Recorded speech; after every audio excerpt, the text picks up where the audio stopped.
이 시간 하나님 말씀 함께 저희들 받도록 하겠습니다. 오늘 은혜 받으신 하나님 말씀은 마가복음 8장 34절에서 38절까지의 말씀입니다. 마가복음 말씀 저희도 함께 받도록 하겠습니다. 무리와 제자들을 불러 이르시되 누구든지 나를 따라오려거든 자기를 부인하고 자기 십자가를 지고 나를 따를 것이니라. 누구든지 자기 목숨을 구원하고자 하면 잃을 것이요 누구든지 나와 복음을 위하여 자기 목숨을 잃으면 구원하리라. 사람이 만일 온 천하를 얻고도 자기 목숨을 잃으면 무엇이 유익하리요? 사람이 무엇을 주고 자기 목숨과 바꾸겠느냐? 함께 봤습니다. 시작. 누구든지 음란하고 죄 많은 세대에서 나와 내 말을 부끄러워하면 인자도 아버지의 영광으로 거룩한 천사들과 함께 올 때 그 사람을 부끄러워하리라. 아멘. 야끼마 소망교회 담임 목사님이신 박일규 목사님께서 어제부터 참 정말 귀한 말씀을 전해주시고 계십니다. 여러분들 중에서 야끼마 갔다 오신 분 계세요? 야끼마 한번 방문하신 몇 분 계시네요. 네, 여러분들 이렇게 오사카, 히로시마 옆에 있는 야끼마 언제 갔다 오셨습니까? 일본 많이 갔죠? 예, 워싱턴 주에 있는 도시입니다. 야키마, 인디언 부족의 이름입니다. 오레곤에서 포틀랜드에서 차를 타고 가면 한 4시간 반 정도 가면 후드리버 건너서 갈 수 있는 도시입니다. 네, 여러분, 야키마의 애칭이 뭔지 아세요? 네, 캐피털 시티 오브 애플입니다. 예, 전 세계 사과의 수도죠. 미국 전체 우리 사과의 총 생산량의 40%가 이 한 도시에서 나오고 있습니다. 한국으로 말하면 대구, 사과가 유명한데 그거보다 더 유명한 도시가 야끼마입니다. 한인들이 한 500명 정도 살고 있는데 우리 목사님 16년 동안 선교사의 마음을 가지고 우리 이민자들 마음속에 복음의 씨를 뿌리고 그들을 사명자로 변화시키는 귀한 사역 가운데 헌신하고 있습니다. 저희 노회장님으로서 정말 귀하게 섬기셨고 또 야끼마에 있으면서 세계 선교를 위해서 이렇게 헌신한 교회가 소망교회 같은 교회가 없습니다. 15개가 넘는 지역에 이 미전도 종족들 교회를 세워주고 예배당을 건축하는 일에 귀하게 소망교회가 쓰임받고 있습니다. 이번에 사랑방 목자 목녀 세미나를 하면서 목자의 마음이 주제인데 목자의 마음을 가장 잘 닮은 분이 누굴까 생각을 하다가 박일규 목사님이지 이렇게 제가 기도하는 가운데 떠올랐습니다. 우리 목사님 어제부터 너무나 귀한 말씀을 전해주시고 계시는데요. 오늘 십자가의 복음, 특별히 우리가 우리 복음을 목숨과 바꿀 정도로 정말 우리가 사랑해야 된다는 귀한 말씀을 전해주실 겁니다. 목사님 나오실 때 우리 따뜻한 응원과 축복의 박수 보내드리겠습니다.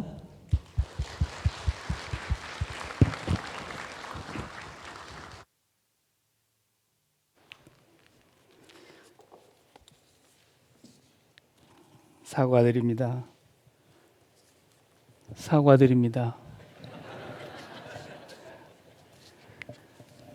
제가 만 40세에 아브라함은 안 됐지만은 갈 바를 알지 못하고 너는 너의 본토 친척 아비의 집을 떠나 내가 너에게 지시할 땅으로 가라. 그 말씀은 제가 듣지는 않았는데 일단 고국을 떠났습니다. 처음 발을 디딘 곳이 캐나다 밴쿠버였습니다. 정든 부모님, 고향, 산천, 친구, 동료, 성도들을 다 뒤로하고 새로운 사역지를 향해서 발걸음을 옮기던 첫날 밴쿠버 공항에 저를 맞이한 목사님께서 제가 그 교회에서 이제 시무를 하게 되는데 담임 목사님이 저를 공항에 나오셔서 영접해 주셨습니다. 공항에서 첫 밴쿠버의 인상이 얼마나 좋았던지 야 999당이라더니 뭐 일단 살아봐야 되겠지만 999당인지 그것이 지옥이 될지는 몰라도 어쨌든 거기서 첫날 목사님 댁으로 가는 길목에서 차 안에서 잠깐 말씀하시기를 목사님 여기 지나가다가 한 집에 들러서 목사님 기도해 드려야 될 집이 있습니다. 그래서 오자마자 신방이 시작되는구나. 그리고 이제는 그 집에 가서 뭐라고 기도를 해야 될까 사정을 이제 얘기하던 중에 너무나 가슴 아픈 얘기를 들었습니다. 우리 1세들이 열심히 일하고 있는 사이에 2세들은 밴쿠버의 이민 역사가 짧기 때문에 갈 만한 데가 없습니다. 그래서 2세 아이들은 1.5세 아이들은 대개 생일 축하 잔치를 노래방에서 하더라고요. 그게 노래방에 가서 건전하게 노는 거니까 거기서 노래하고 있다가 거기에 다양한 민족들이 와서 노래하는 중에 뭐 화장실 들락거리고 왔다 갔다 하는 중에서 누구하고 시비가 붙었나 봐요. 그런데 그 사람이 상대 쪽이 베트나미스였던 거예요. 이 친구들은 난민입니다. 정식으로 이민을 오긴 왔어도 난민이고 국가가 지원해서 살아가는 사람들의 자녀들인데 이 아이들이 정착을 잘 못해요. 그리고 마약에 손을 대고 캐나다는 총기를 소지할 수 없는 나라인데도 어디서 가지고 들어오는지 총을 많이 가지고 있어요. 이렇게 대화를 하는 중에 아마 싸움이 났는데 누가 가서 형 지금 저 붙었어. 그러니까 제일 나이 많은 형 27살짜리 형이 노래방에서 있다가 싸움을 말리러 간 거예요. 그랬는데 그냥 다짜고짜 베트나미스 아이가 그냥 총으로 그 27살 아이를 그 자리에서 쏘아서 현장에서 죽었어요. 밴쿠버 사회가 얼마나 놀랐겠습니까? 그런데 그 아이가 오늘 일주기를 맞이하는 날입니다. 우리 아들과 동창이고 같은 고등학교 나왔고 그랬는데 오늘 지나가는 길이니까 그 집사님 집에 가서 기도 좀 해주세요. 지금은 우리 교회를 나오고 있지 않은 분이고 다른 교회에 다니시다가 그 일이 있고 난 뒤부터는 지금 교회 출석을 못하고 계시는데 오늘 일주기라서 우리 아들도 친구들도 다 그 묘소에 갔는데 부모님은 집에 있으니까 기도 좀 해주고 갑시다. 자, 그 말을 들을 때 제가 뭐라고 기도를 해야 되는지 잠깐 차 속에서 하나님 앞에 묵상을 하고 하나님 어떻게 제가 기도를 드릴까요? 그러고 이제 있는데 도착해서 들어가 보니 뭐 우리를 영접하는 집은 아니니까 노크를 하고 들어갔습니다. 문을 열어줘서. 사람의 몰골이 아닌 거 여러분 상상이 가시는지 모르겠어요. 어머니의 얼굴을 보는 순간에 어머니가 혼이 나갔어요. 예. 몸을 가누지를 못하고 제가 볼 때에 그 목사님이야 오랜 동안 알고 지냈으니까 들어갈 수 있다고 생각하지만 제 속으로 생각하기는 야, 이 집에를 우리가 지금 이날 가야 되나 할 정도로 처참한 몰골을 하고 있었어요. 그런데 기도를 했습니다. 지금 기도를 어떻게 했는지 제가 생각이 안 나요.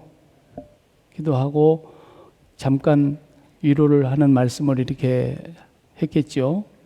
그리고 그 아버지를 또 위로하려고 하는데 그 아버지가 목사님을 붙들고 그러는 거예요. 목사님, 이 모든 게 다 무슨 소용이 있습니까? 아무 소용이 없습니다. 울면서. 자기는 20년 전에 이민 와가지고 택시 운전사를 하면서 새벽이든 밤낮이든 전화 오면은 뛰어서 우리 아이들 3명을 키우기 위해서 3놈을 다 대학을 보냈습니다. 하나는 회계학과를 가서 회계사 하고 있고 뭐 하면서 다 잘 됐대요. 막내는 특히나 손재주가 좋아가지고 자격증이라는 자격증은 또 다 땄대요. 웬만한 것은. 그 책상에 자격증을 그대로 진열을 해 놓으셨더라고요. 그런데 아이가 없으니까 이 부부가 다 죽어가고 있는 거예요. 다 죽어가고 있어요. 자기의 존재는 거기에 그대로 있는데 자기의 존재의 이유가 사라져버린 그날로부터서 살 이유가 없고 살아야 할 용기가 없고 살아야 될 힘이 없어져 버린 거예요. 물론 2 자녀가 아직도 있지만 그 아들은 그에게 3이든 4이든 1명이든 절대적이잖아요. 그러다 보니까 이 부모님들이 생애 삶의 의욕을 다 잃어버렸어요. 특히나 오늘 일주기가 오다 보니까 다시 그 악몽이 살아나고 그 아픔과 상처가 덫이 나서 힘들어하는 걸 보았습니다. 하나님께서 밴쿠버 땅에 소문나기는 999당이라고 하는 곳에 내가 첫 발을 내딛었는데 내가 이렇게 처음 처참한 가정을 보게 하신 이유가 뭘까? 많은 생각과 함께 혼돈스러웠습니다. 그러면서 십자가를 내가 굳게 붙잡고 증거해야 되겠구나. 그런 생각도 해보았습니다. 오늘 예수님께서 목사님 읽어주신 말씀 여러분 함께 보았는데, 나를 위하여 목숨을 잃으면 목숨을 얻게 되리라. 나와 복음을 위하여 목숨을 잃으면 네가 목숨을 얻게 될 것이다. 왜 목숨을 잃으면 목숨을 얻게 된다 그러는지 목숨을 계속 반복하시는 거예요. 목숨을 얻으려고 하면 반드시 잃게 될 거다. 또 그러시는 거예요. 그러면서 사람이 온 천하를 얻고도 그 목숨을 잃어버리면 무슨 소용이 있겠느냐? 그러시는 거예요. 그런데 사람이 무엇을 주고 자기 목숨과 바꿀 수가 있겠느냐? 또 이러시는 거예요. 계속 목숨 말씀을 하시는데, 이 말씀을 그냥 한글로 읽으면 선교사님들이나 예수 믿는 사람들이 주님 복음 전하다가 순교당하거나 그런 일을 당했을 때에 비록 육체의 목숨은 죽었지만 하나님의 나라에 들어가는 것을 영생을 얻었다고 하는 얘기구나, 이렇게 보기 쉬운데 여기는 그런 얘기가 전혀 아닙니다. 그런 얘기는 또 딴 곳에 있어요. 이 목숨이라고 하는 단어가 헬라어에는 크게 세 가지로 나누어지는데, 우리가 이렇게 코로 숨 쉬면서 목숨을 유지하고 있는 피지컬한 이 생명을, 목숨을 비오스라 그럽니다. 비오스. 바이오, 영어에 바이오, 비오스. 그리고 또 예수 믿고 우리가 영원한 생명에 들어갔다, 영생을 얻게 됐다, 그럴 때 조에라는 단어를 씁니다. 그런데 예수님께서는 오늘 네가 목숨을 잃으면 얻게 될 것이고 목숨을 얻으려고 하면 잃게 될 것이라, 이렇게 말씀을 하시면서 앞에도 목숨이고 뒤에도 목숨인데 똑같은 단어를 쓰십니다. 푸시케라는 목숨이라는 단어를 쓰십니다. 푸시케. 그 목숨은 코로 숨을 쉬는 목숨을 말하는 것이 아니고, 우리 사람도 코로만 숨을 쉬는 것이 아니라 마음으로도 숨을 쉽니다. 마음이 숨 쉰다는 말 느낌이 오십니까? 요즘 집사님 살기 어때요? 그러면 말도 마요 목사님. 살아도 사는 게 아니에요. 숨이 콱 막힌다. 그러지. 지금 숨 쉬고 있으면서 숨 콱 막힌다. 숨이 턱 막힌다. 또 조금 풀리면 이제 목사님 숨 좀 쉴만해요. 여지껏 숨 안 쉬었나요? 이게 육체의 코로 숨을 쉬는 것도 숨 쉬는 거지만 마음이 숨을 쉬는 것이 있습니다. 마음이 숨을 쉬는 것이 바로 조금 전에 소개했던 그런 가정에 27살 된 아이가 어느 날 갑자기 존재가 사라져 버렸습니다. 엄마는 그대로 살아있고 아빠도 그대로 살아있어요. 존재가 있어요. 그런데 그 아이가 엄마 아빠의 존재의 이유가 됐던 거예요. 존재의 이유. 이제는 내가 살 의욕이 없다. 물론 두 아이가 있으니까 또 그 아이들을 바라봐야 되겠지만 그 한 아이가 없어지는 순간 엄마 아빠의 존재의 이유를 잃어버린 거예요. 존재의 이유, 그러니까 김종환 씨 노래가 생각나네요. 네가 있기에 내가 있어. 그 너가 없어져 버린 거예요. 그 너가. 그러니까 살아도 살 의욕이 없고 살아도 살아야 될 의미가 없고, 내가 20년 동안 그렇게 벌어서 뒷바라지에서 너희들만 잘 될 수 있다면 나는 괜찮아. 한국에서 그 좋은 직장 다 버리고 왔어도 너희들이 행복하게 살아갈 수만 있다면 아빠는 무엇이든지 좋아. 너희들이 행복한 게 내 행복이야. 자녀들이 숨통이었던 거예요. 숨이 막히는 날이 왔습니다. 오늘 그날이 숨이 막히는 일주기를 또 맞이한 거예요.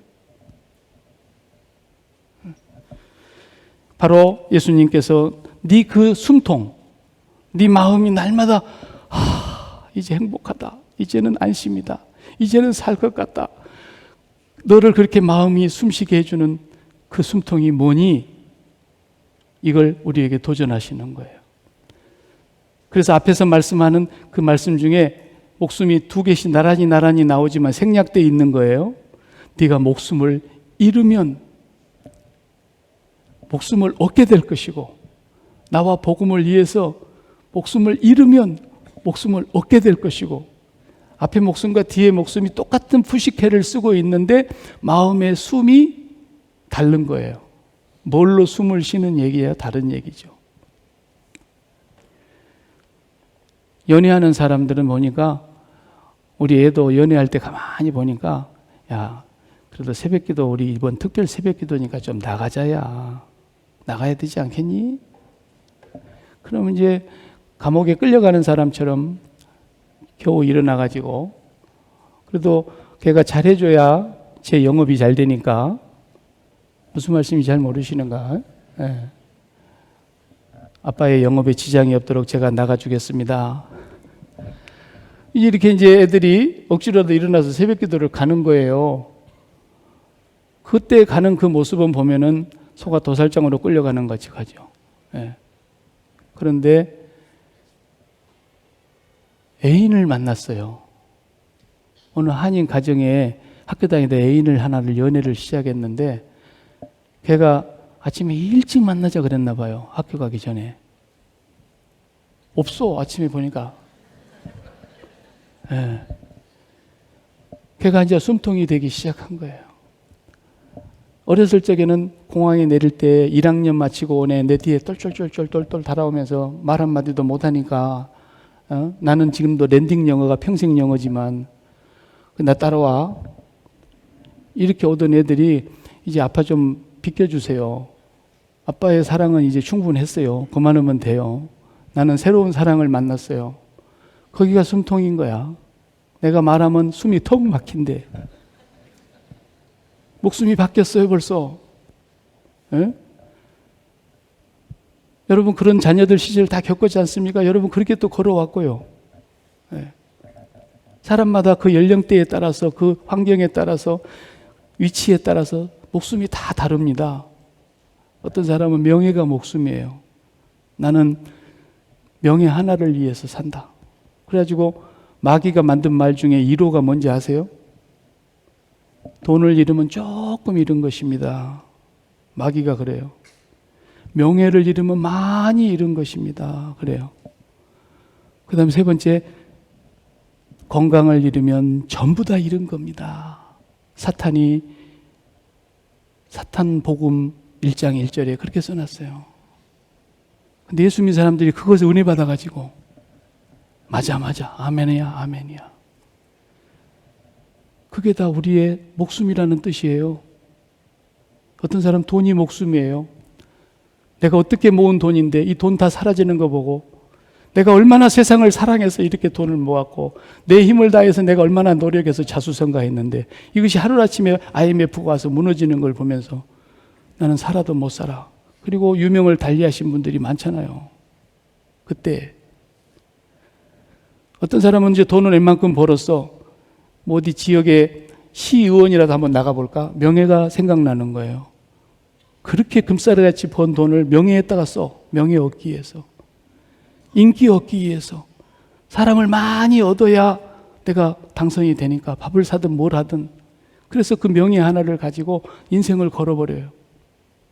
그렇게 악착같이 개처럼 벌어서 정승처럼 쓰라고 했던가, 정승처럼 벌어서 개처럼 쓰라고 했던지 몰라도 그렇게 악착같이 번 알토란 같은 돈을 명예 얻기 위해서 물 붓듯이 쏟아부어요. 그래서 명예를 얻었어요. 한 자리 얻었어요. 한번 얻어보니까 그것이 마약처럼 맛있어. 이제는 못 끊겠어. 계속 당선돼야 되겠어. 끊임없이 돈을 쏟아부으면서 명예에다가 목숨을 걸었어. 명예를 얻고 나니까 다시 돈이 또 들어와. 뒷돈이 들어오고, 명예를 얻으니까 자기가 뭔가 좀 되는 줄 알고 그게 자기인 줄 알고 사람들을 함부로 봐. 남의 딸 같은 자식, 자기 딸 같은 자식들도 어떤 정욕거리로 보이고, 은밀한 짓에서 부정한 짓을, 불의한 짓, 부적절한 행동을 하다가 미투! 그러니까 이 여성들이 용기를 내가지고 그냥 세상에 알려지는 걸 두려워하지 않고 얘기를 하기 시작했더니, 이 명예에다가 목숨을 걸고 목숨줄을 달고 살았던 사람들이 다 쥐구멍이라도 있으면 들어가려고 나올 수가 없어.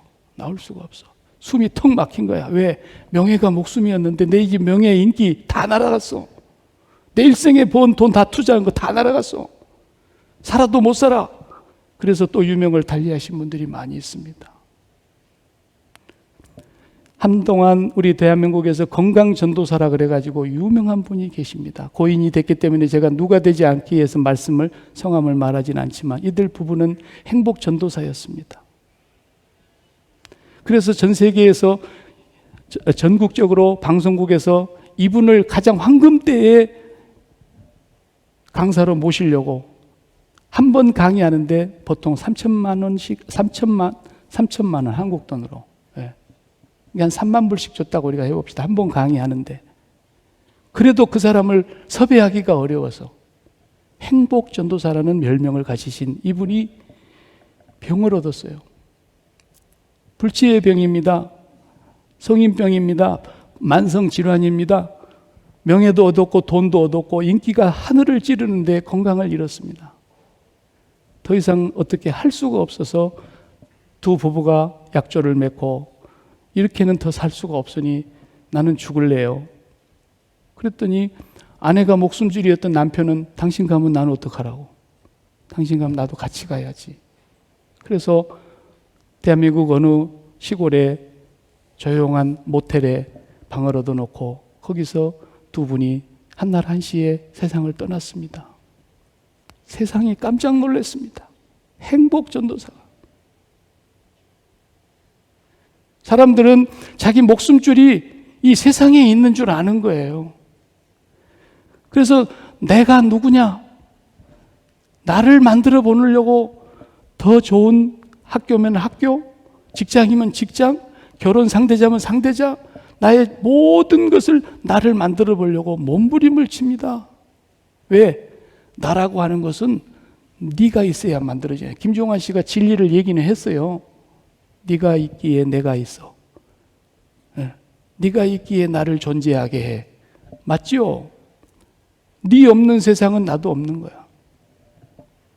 그래서 사람들은 너를 만들기 위해서 우리가 평생 애를 쓰는 것입니다. 왜? 그 너가 나를 만들어주는 거기 때문에.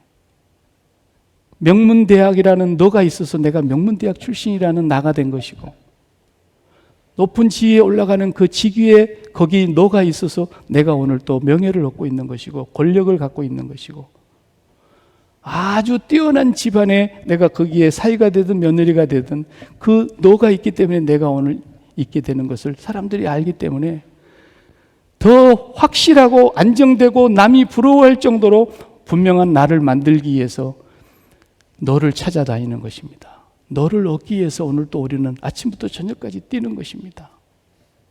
그것이 난 줄 아는 거예요. 이것이 인간이 자라면서 태어나서부터서 자아를 의식하고 자아 인식의 기간이 생기면서부터서 나를 알게 되는 겁니다. 그것이 인격이 형성되어 가는 과정입니다. 내가 누구냐? 인격이라는 게 뭐냐? 나가 누군가를 의식하는 것이 자라는 걸 인격이라 그래요. 그러니까 엄마 해봐. 한 10,000번 듣고 나니 애기가 1년 만에 이러는 거예요. 그래, 내가 엄마야. 넌 아들이지, 너는 딸이지. 이렇게 해서 자아가 점점 인식되기 시작하는 거예요. 유치원에 갑니다. 중학교를, 고등학교를, 대학교를, 직장을 가면서 만나는 모든 사람들 통해서 그 너를 통해서 나가 만들어지니까 좋은 친구들 사귀어야 돼. 못된 놈들하고 어울리면 안 돼. 이러면서 네가 좋은 애들하고 어울려야지 네가 좋은 나가 되는 거야. 너를 잘 만나야 내가 잘 되는 거야. 그러면서 부모님들이 계속 가르치시잖아요. 모두가 다 나를 만드는 거예요. 그런데 살다 보면 어느 날 그 나가 하나씩 멀어져 갑니다. 잊혀져 갑니다. 그리고 죽어서 사라집니다. 너가 죽어버리니까 내가 만들어졌던 것이 없어져 버리는 겁니다. 내가 회사가 있었기 때문에 회사에서 부장도 되고 됐었는데 회사가 없어지면서 나는 내가 없어지는 겁니다. 내 직위도 모든 것이 다 없어지는 겁니다. 우리 부모님이 세상을 떠나게 되면서 나는 아들이 됨이 없어졌습니다. 우리 부모님이 안 계시니까 내가 엄마 아빠라고 부를 사람이 없으니까 나는 아들 됨이 이제는 없어졌습니다. 오히려 내가 결혼해서 아이를 낳게 되니까 내가 아빠가 돼 있습니다. 아빠로 태어났어요. 이제는 우리 아이가 또 결혼을 해서 아기를 하나 안고 왔어요. 그래서 나도 이제 할아버지 클럽에 가입이 됐습니다. 갑자기 내가 할아버지 되고 싶지도 않았는데 손자가 태어나면서 할아버지라고 했으니까 내가 할아버지로 태어났구나. 또 하나의 나가 더 만들어졌습니다. 이렇게 해서 우리는 나라는 것을 계속해서 형성해 가는데 그 내가 좀 볼품이 없는 사람들은 비교의식 속에서 열등감을 갖기도 하고 그 내가 좀 괜찮은 사람들은 약간 우월감을 가지면서 이렇게 당당하게 자기를 나타내기를 원하고 그러잖아요. 이것이 언제 이런 증상이 일어났느냐면 이게 정상이 아닌데 이런 증상이 일어난 데가 언제였냐면요. 창세기에서 일어난 겁니다. 창세기 3장에서 따먹지 말란 그걸 따먹고 벗었네 우리가. 벗었네. 그래서 얼른 나무 잎사귀를 가지고 부끄러워서 가렸다 그랬어요. 근데 부끄럽다고 말을 안 하고 하나님께서 찾으니까 너 어디 있어? 어디 있어? 아담. 몰라서 찾은 건 아니죠. 다가오시니까 두려워서 숨었습니다 그랬어요. 사람은 본래 하나님으로 옷을 입어야 됩니다.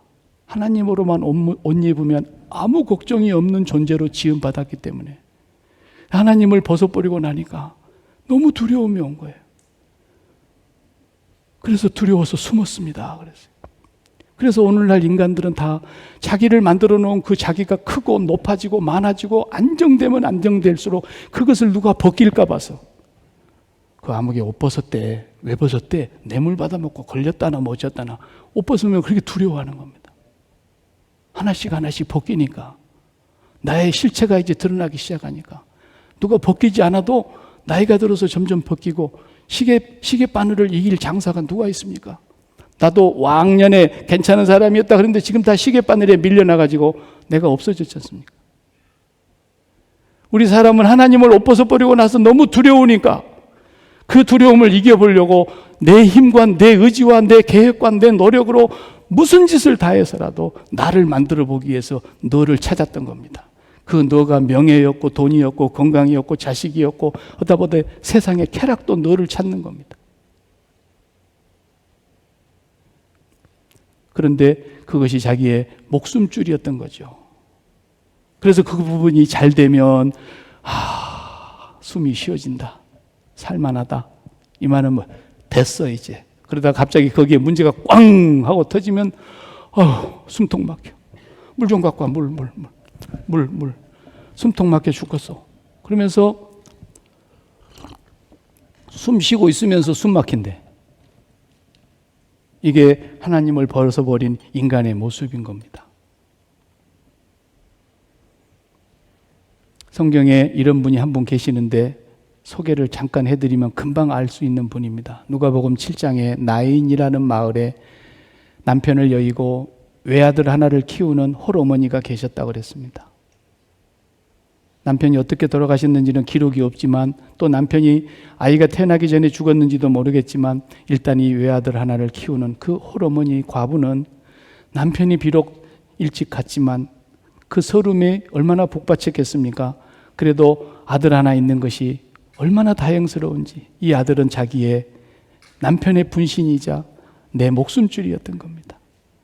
애가 혹시 감기라도 걸리면 밤을 꼬박 새워야 했고 애가 어디가 뭐 아프다 그러면은 무슨 일이 있을까 봐 두려워서 이 아이까지 잃을까 봐서 목숨줄 끊어질까 봐서 또 이 아이를 뒷바라지해서 이 아이를 성공시켜야 되는데 어머니는 허리가 끊어지는 한이 있어도 이 아이 때문에 일어나야 하고 이 아이가 목숨줄입니다.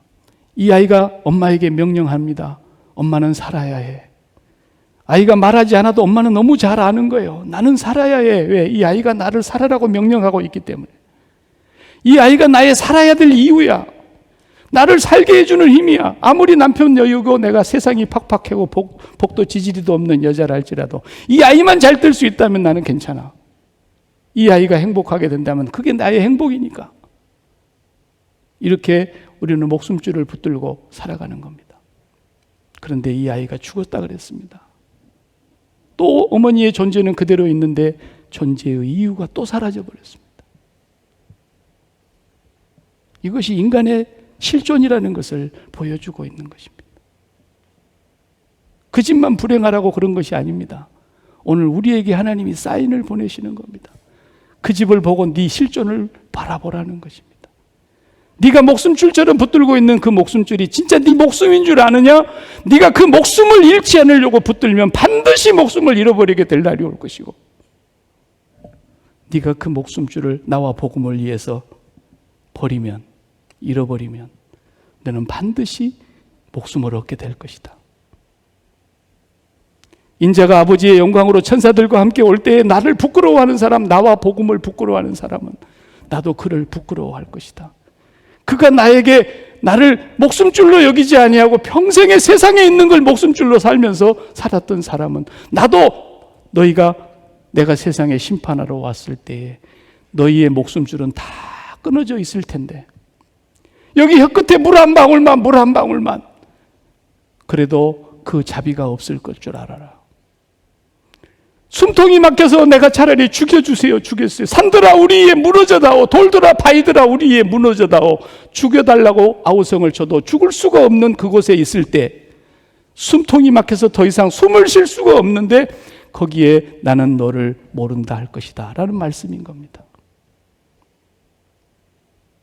어디에 목숨줄을 잡으시렵니까? 우리 구약에 나오는 수많은 인물들은 다 예수 그리스도를 증거하기 위해서 등용됐던 인물들입니다. 아브라함도 예수님이 그랬잖아요. 너희 조상 아브라함이 나의 때를 볼 것을 보다가 즐거워했느니라. 귀 있는 자는 그 말이 무슨 말인지를 알아들을 수 있었어요. 모세가 나에 대해서 기록했는데 너희가 모세를 위대한 선지자 중에 선지자로 알고 있잖아. 내가 너희들을 나중에 심판할 때 고발할 줄 생각하지 말어. 다 모세가 너희들을 고발할 거야. 내가 너희들을 고발하지 않아도 저 솔로몬의 지혜를 듣고자 하기 위해서 그 많은 재물을 쌓아들고 왔던 시바의 여왕이 너희들을 고발할 거야. 솔로몬보다도 더 큰 이가 여기 있는데 너희들이 나를 몰라보고 있잖아. 모세가 나에 대해서 기록하고 그렇게 나를 증거했던 것이었는데 너희들이 그렇게 기다리던 선지자가 바로 난데, 모세가 예전에 얘기했던 그 한 선지자가 난데 너희들이 나를 부정하고 있잖아.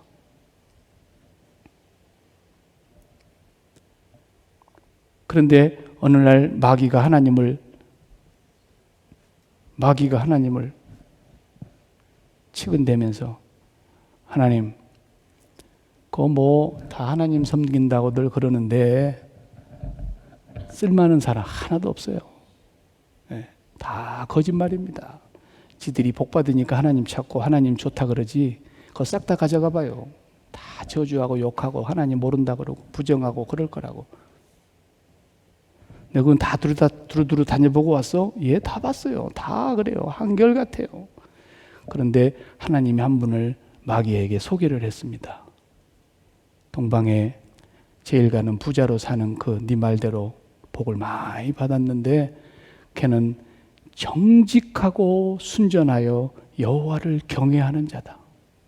나를 그렇게 사랑하고 나를 최고로 여기고 나를 최고로 아까워하고 정직하게 그 하나를 나로 모시고 살던 사람이 있는데 걔가 욥이야. 걔한테 가봤어? 걔를 내한테 주기만 해봐요. 그래서 그날 이제 허락받고 그날 재산이 다 없어졌잖아요. 보통 사람 같으면 그 재산이 숨통인데 그 숨통 다 끊어놨어요. 근데 욥이 나는 모태에서 알몸으로 태어났고 다시 알몸으로 돌아갑니다.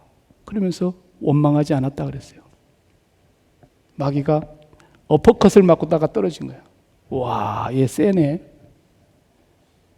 그 다음에 태풍이 와가지고 한날 한시에 생일잔치하고 있는 10명의 자녀가 집이 폭삭 무너지면서 압사당해서 다 죽었어요. 한 명도 아니고 10명이 다 죽었어요. 27살 먹은 택시 운전기사로 그렇게 뒷바라지했던 그 청년 하나 죽은 것처럼 나인성의 과부가 그 외아들이 죽은 것처럼 욥에게서 자식 10명이 숨통이 다 끊어졌어요. 아시잖아요. 거기서 끝나지 않죠? 기왓장으로 몸을 득득 긁는데 거기서 물이 흐르고 온몸이 병이 들어서 친구들이 와도 욥의 얼굴이 예전 얼굴이 아니니까 알아볼 수 없을 정도로 말이 안 이었어요. 그런데도 부인이 옆에서 위로하기는커녕 그래도 당신이 하나님 앞에서 순전하고 정직하게 믿느냐고, 차라리 저주하고 죽으시오. 아마 집을 나갔을 거예요. 그대로 등장을 안 하는 거 보니까. 그래도 그대의 말이 어리석은 여자의 말과 같군요. 우리가 하나님께로부터 복도 받았은즉 재앙도 받지 않겠습니까? 이 욥기의 얘기는 의인이 고난받는 얘기가 아니라 예수 그리스도의 십자가의 설계도인 겁니다. 설계도. 예수 그리스도가 오기를 보여주고 계시는 설계도의 모습입니다. 사람들은 표적을 봐야 그가 하나님의 아들이라고, 사람들은 멋있는 지혜의 말을 들어야 좋아하고 그랬는데, 나는 너희에게 보여줄 표적은 요나의 표적밖에 없다 하는 그 표적이 바로 욥기에게서도 그 십자가의 설계도가 그대로 드러나 있는 거예요. 욥은 내 목숨줄이 재물도 아니고 자식도 아니고 내 몸의 건강도 아니라는 것을 분명하게 보여줬어요. 욥아, 마귀가 와가지고 말이야, 그런 소리 하는데 내 자존심이 상해서 그대로 넘어갈 수가 없어. 근데 내가 너를 좀 써야 될 것 같아. 네 재산 다 없애야 될 것 같고, 너 자식들 다 없애야 될 것 같고, 마지막엔 네 건강까지도 내가 좀 없애야 될 것 같은데 조금만 참아라. 이해하고. 그러고라도 했으면 괜찮아. 그것도 힘들 텐데. 우리는 뭐 거기 중에서, 세 개 중에서 하나만 없어져도 그냥 why me? why me? 왜 납니까? 하고 많은 사람 중에 못된 놈들도 많은데, 저주받아야 될 놈 딱 있는데 왜 하필이면 나 같은, 내가 얼마나 주를 사랑하고 주님의 전에서 충성했는지 아시잖아요. 그래도 우리 주님은 욥에게 미안하단 말 한마디 안 하시는 거예요.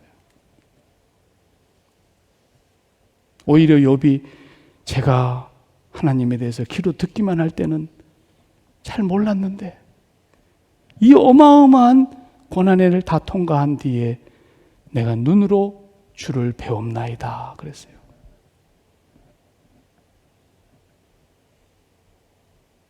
나인성의 이 홀어머니도 숨통이 턱 막히는 거예요.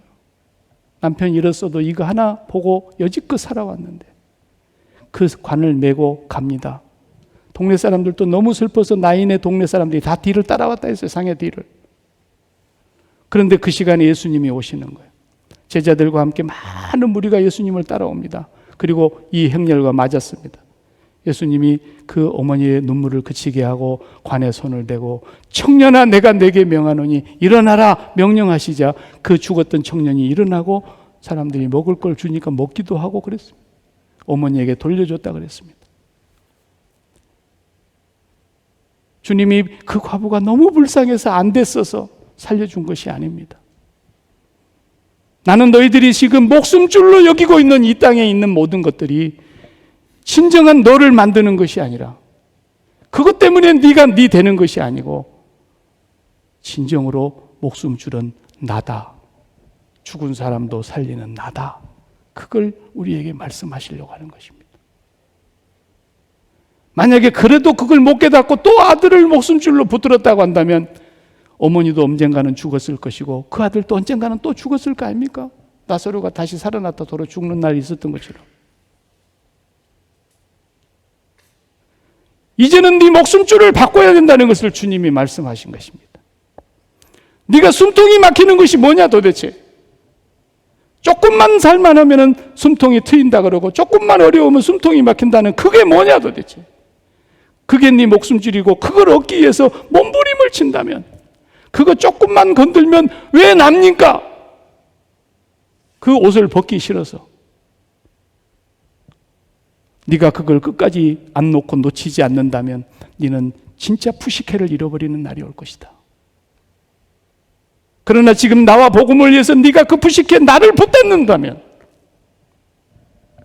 인자가 하나님의 영광으로 천사들과 함께 올 때 나도 너를 부끄러워하지 않을 것이다. 예수를 믿고 따른다는 것은 다른 길이 아니고 자기를 부인하고 자기 십자가를 지고 가는 길입니다.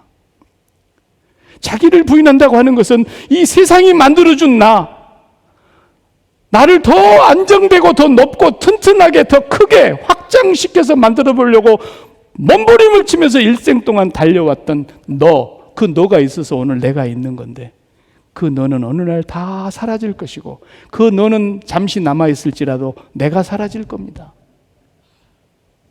그것은 내가 아닙니다. 하나님을 잃어버리고 하나님을 벗어버리고 두려워서 어떻게 이 두려움을 이길 수 있을까 해서 나를 만들어 보려고 몸부림치는 것이 이 땅의 인생입니다. 그러나 주님은 그 나무 잎사귀 옷을 벗기고 양을 잡아서 양의 가죽으로 아담과 하와의 옷을 지어 입히면서 예수 그리스도, 어린 양 예수 그리스도가 오셔서 우리의 옷이 되어 주실 것을 거기서 보여주신 것입니다. 갈라디아서 3장 27절에 보면은 누구든지 그리스도와 연합하여 세례를 받은 자는, 세례받았다는 말이에요. 형식으로는 물을 위에다 이렇게 얹고 목사님이 세례를 베풀지만은 성경에서 말하는 세례는 죽었다가 살아나는 걸 말하는 겁니다. 누구든지 예수 그리스도와 연합하여 죽었고 예수님과 연합하여 다시 새 생명격으로 살아난 사람이라면 그 사람은 그리스도로 옷 입었느니라. 갈라디아서 3장 27절에 우리를 벌거벗은 자로 발견되지 않게 하기 위해서 주님은 다시 잃어버린 하나님의 옷을 입혀주시기 위해서 하나님이신 그 본체의 형상이신 예수님이 오셔서 우리의 마음에 옷을 입혀주신 것입니다. 우리가 그래서 목숨줄이 예수님으로 바뀐 줄로 믿습니다. 그 예수님이 나의 목숨줄이 아니라면 우리는 결코 자기를 부인하지 않고 있는 겁니다. 자기 십자가를 지고 가지 않고 있는 겁니다. 그 자기 십자가가 나보고 지고 가라는 것이 아닙니다. 주님이 나보고 지고 가라 했으면 우리가 어떻게 그걸 지겠습니까? 수고하고 무거운 짐진 자들아 다 내게로 오라. 내가 너희를 쉬게 하리라.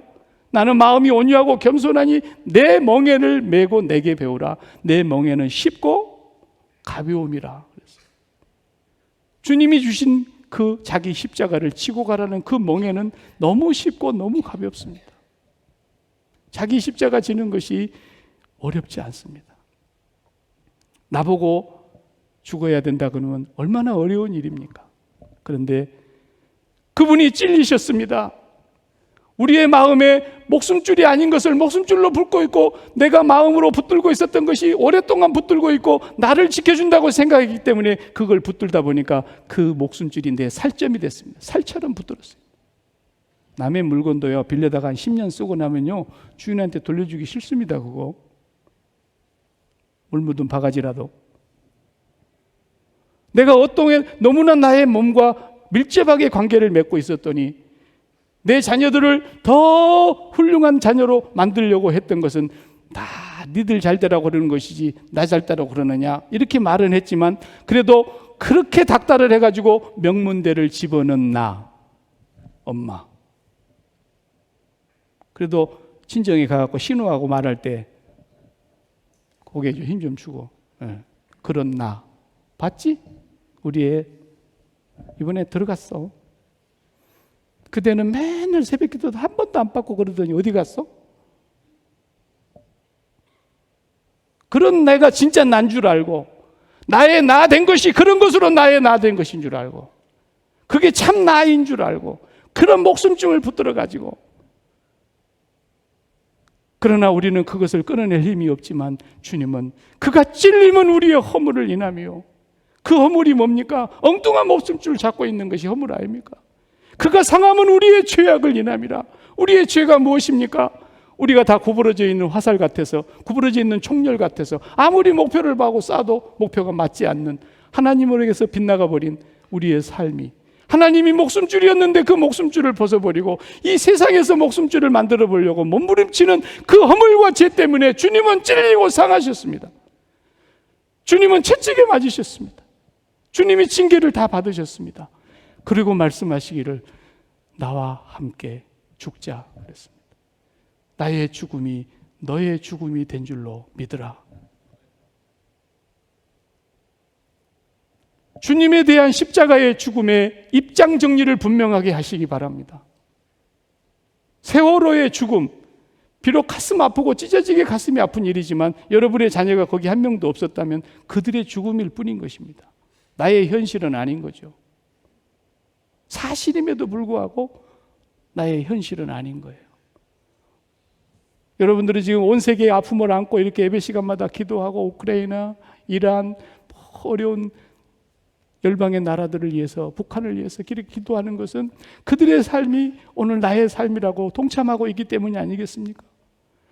예수 그리스도의 죽음이 그냥 당신의 죽음이라면 나하고 무슨 상관이 있습니까? 예수님의 죽음에 대한 입장 정리가 분명해야 되는 겁니다. 그것이 믿는 겁니다. 뭘 믿습니까? 주님의 죽음이 나의 죽음이 된 줄로 믿습니다. 주님의 죽음과 함께 나는 세상에 대해서 십자가에 못 박힌 것을 믿습니다. 사도 바울은 그것을 깨닫고 예수 그리스도와 함께 죽었다고 날마다 고백하고 있지 않습니까? 나는 날마다 죽노라. 갈라디아서 교인들이 엉뚱한 데를 찾아보니까 갈라디아 사람들아 어리석도다. 그리스도께서 십자가에 못 박힌 것이 너희 눈에 밝히 보이거늘 누가 너희를 꾀더냐 그랬어요. 십자가 외에는 우리의 숨통을 바꾸어 줄 능력이 있는 데가 없습니다. 예수 그리스도의 십자가에서 그리스도와 함께 죽고 그리스도와 함께 다시 살아서 그리스도께서 올라가신 보좌 우편으로 우리를 거기다가 앉혀 놓으셨다고 에베소서 2장 6절에 약속하시지 않습니까? 거기에 우리의 순종이, 그래서 너희는 그리스도와 함께 다시 살리심을 받았다면 땅의 것을 찾지 말고 위의 것을 찾으라. 거기 그리스도 안에 너희 생명이 감추어져 있느니라. 목숨줄이 거기 있는 겁니다. 여러분은 그 옷을 벗기시려고 할 때에 하나님, 내가 이걸 얼마나 오랫동안 쌓은 옷인데 나의 옷을 벗기시려고 합니까? 이 옷을 벗기지 말아주시기 바랍니다. 그렇게는 기도했을지라도 주여, 내 이 옷을 벗기시려고 함은 진정한 새 옷을 입혀주시려고 함이었군요. 그렇게 기도해 보셨습니까?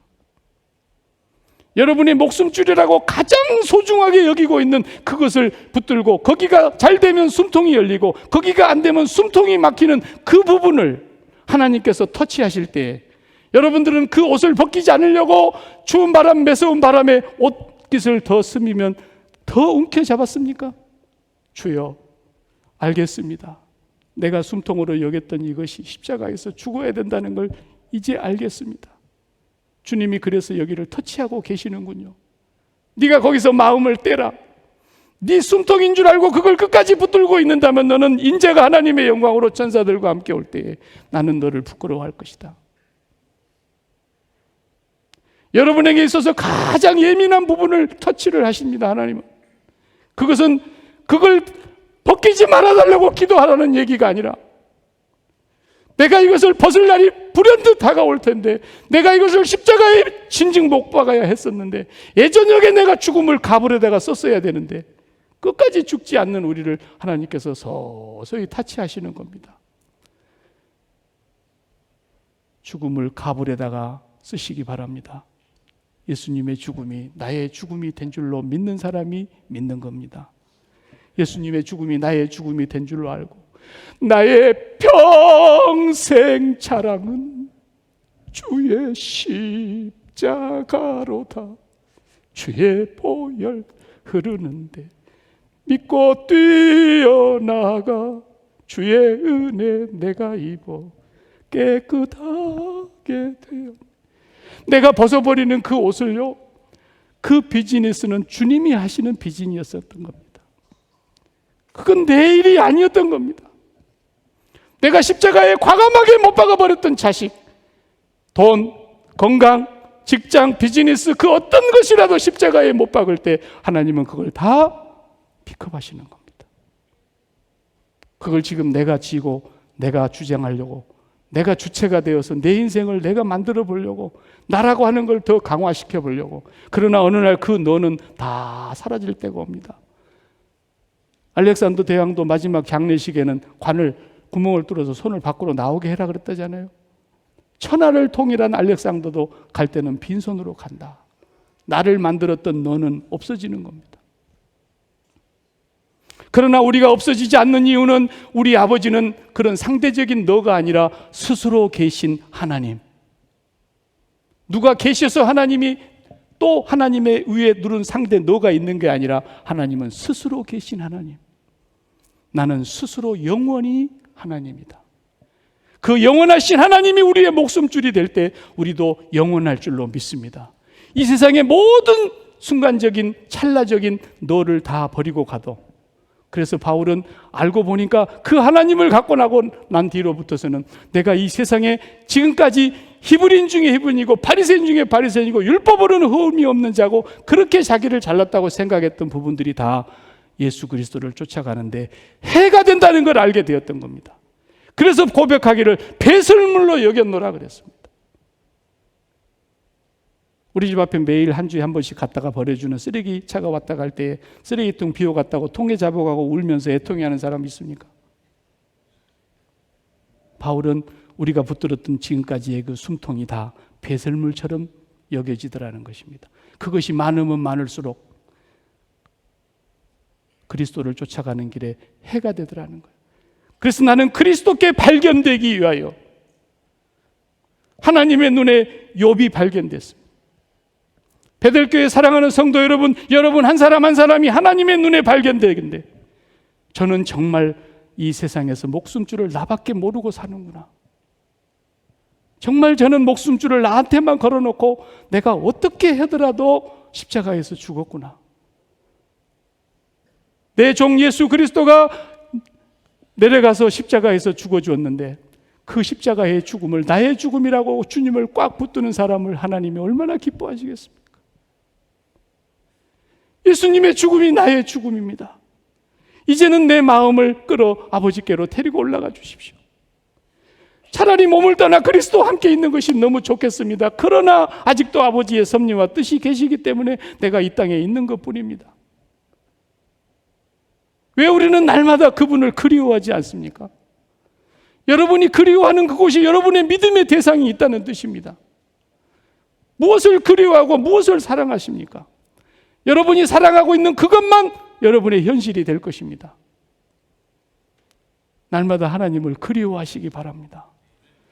가물이 가고 싶어도 주님이 허락지 않으면 참새 2마리도 하나님이 허락이야 떨어지는 바인데 우리는 하나님이 허락지 않으면 절대로 떨어지지 않습니다.